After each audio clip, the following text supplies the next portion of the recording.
Hello, എല്ലാവർക്കും നമസ്കാരം. ഇന്ന് ഒരു ഓലപ്പമ്പരം, പച്ചോല കൊണ്ട് ഒരു ഓലപ്പമ്പരം ഉണ്ടാക്കുന്ന ഒരു വീഡിയോ ആണ്. ഇത് കുറേ നാളായിട്ട് ഞാനിങ്ങനെ ആലോചിച്ചുകൊണ്ടിരിക്കുകയാണ്. എൻ്റെയൊക്കെ കുട്ടിക്കാലത്ത് നമ്മൾ ഈ ഓലപ്പമ്പരം ഉണ്ടാക്കി, ഓലപ്പന്തം ഉണ്ടാക്കി, അങ്ങനെ ഒരുപാട് വിനോദങ്ങളിൽ നമ്മൾ ഏർപ്പെട്ടിരുന്നു. അപ്പം ഈ ഓല കൊണ്ട് ഇങ്ങനെയൊക്കെ ഇന്നത്തെ കുട്ടികൾക്ക് അതൊക്കെ അറിയാമായിരിക്കാം, ചിലപ്പം അറിയില്ലായിരിക്കാം. അറിഞ്ഞാലും അവരതിനൊന്നും സമയം കണ്ടെത്താറില്ല. അങ്ങനെയുള്ള വിനോദങ്ങളിലൊന്നും പോവാറില്ല. മിക്കവരും എല്ലാവരും ഇപ്പോൾ ഫോണിൽ ഒരുപാട് കാര്യങ്ങളൊക്കെ കാണാനും ആസ്വദിക്കാനും ഒക്കെ ഉള്ളതുകൊണ്ട് അവരുടെ ബാല്യവും കൗമാരവും ഒക്കെ ആ തലങ്ങളിലോട്ടൊക്കെ പോകും. പക്ഷെ എൻ്റെയൊക്കെ കാലഘട്ടങ്ങളിൽ ഒരുപാട് ഓർമ്മകളൊക്കെ നൽകുന്നതാണ് ഇത്തരത്തിലുള്ള നമ്മളെല്ലാവരും കൂട്ടുകാരെല്ലാവരും കൂടി ചേർന്നിരുന്ന്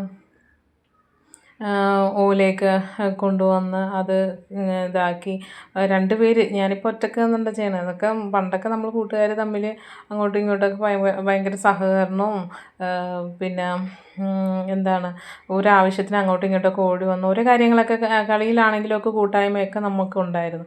അപ്പോൾ അത്തരത്തിൽ പേര് ചേർന്നിട്ടായിരിക്കും ഓലപ്പമ്പരം ഉണ്ടാക്കുന്നത്. ഓലപ്പമ്പരം ഉണ്ടാക്കുന്നത് തന്നെയല്ല, അതുണ്ടാക്കി അത് ഉണ്ടാക്കിയ ശേഷം നമ്മുടെ ഇറുക്കിലിയിൽ അത് കോർത്തിട്ട് നമ്മളിതിങ്ങനെ കയ്യിൽ പിടിച്ചിട്ടല്ല, ഞാനിപ്പോൾ കയ്യിൽ പിടിച്ചിട്ടാണ് ഇങ്ങനെ തെറ്റിക്കുമ്പോൾ അത് കറങ്ങുന്നത്. അങ്ങനെയല്ല, നമ്മൾ ഓടുന്നതനുസരിച്ചിട്ട് ഈ പമ്പരം കറങ്ങും. ശരിക്കും അതൊക്കെയെന്ന് പറയുന്നത് നമുക്കൊരു കൗതുകവും അങ്ങനെ ഒരു ഓലപ്പമ്പരം ഉണ്ടാക്കുന്നതിൻ്റെ രീതികളെപ്പറ്റി നമ്മൾ പഠിച്ചിട്ട് നമ്മൾ തന്നെ ഉണ്ടാക്കുമ്പോൾ നമുക്ക് ഭയങ്കര ഒരു അഭിമാനം തോന്നുന്നു. പിന്നെ നമ്മൾ ഓടുകയെന്ന് പറയുമ്പോൾ നമ്മുടെ ശാരീരികമായിട്ടുള്ള ഒരു ആയാസം, ഒരു വിനോദോപാധി ഒന്നിലുപരി ഫിസിക്കലി മെൻ്റലി നമുക്ക് ഒരുപാട് സന്തോഷം കിട്ടുന്ന ഒരു മുഹൂർത്തമാണ്. അപ്പോൾ അതൊക്കെ ഓർത്തപ്പോൾ നമുക്കൊക്കെ എന്തൊക്കെ നഷ്ടങ്ങളാണ് നമ്മുടെ ജീവിതത്തിൽ, നമ്മൾ വലുതായി കഴിഞ്ഞപ്പോൾ നമുക്കുണ്ടായ നഷ്ടങ്ങളാണ്. നിങ്ങൾക്കും ഇങ്ങനെയൊക്കെ തോന്നാറില്ലേ നമ്മുടെ ബാല്യത്തെയും കൗമാരത്തെയൊക്കെ പറ്റിയിട്ട്?